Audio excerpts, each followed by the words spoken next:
In this programme, we're talking about misspelled words. Let's start by listening to Marcus. He's talking about his last holiday. And here's a question for while you're listening.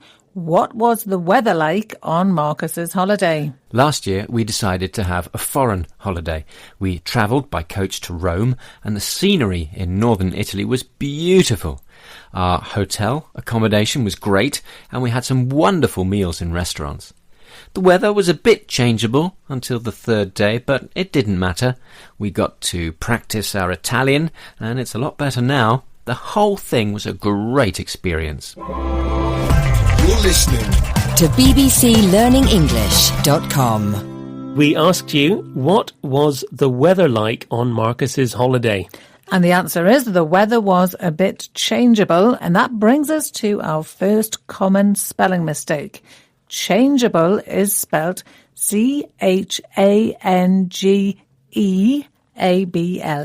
Yes, there are quite a lot of words with the letters G-E in them, and the E shows that the G is pronounced softly as J, changeable. Now, other examples of words with the J sound spelt G-E are manageable, management, knowledgeable, and acknowledgement, and they all have the E after the G.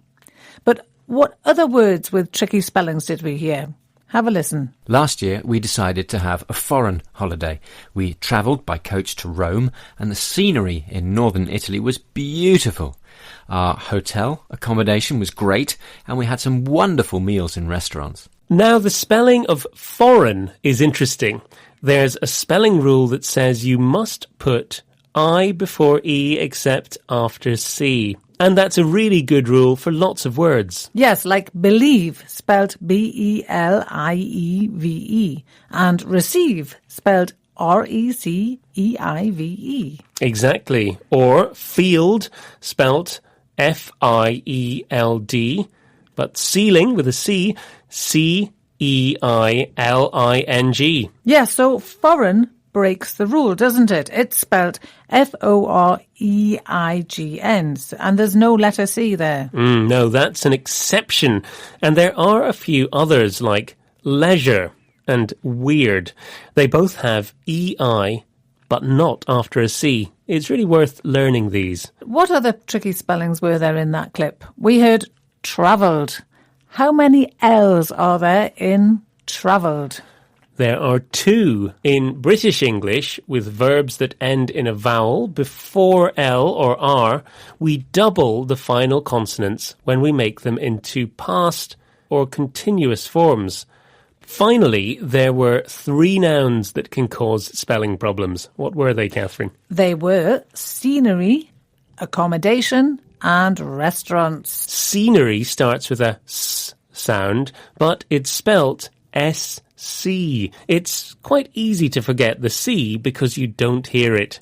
The words science and scissors are the same. Now, accommodation has a double C and a double M, and restaurant has the letters A-U in the middle. And there's no rule for these, I'm afraid. They just have to be learned.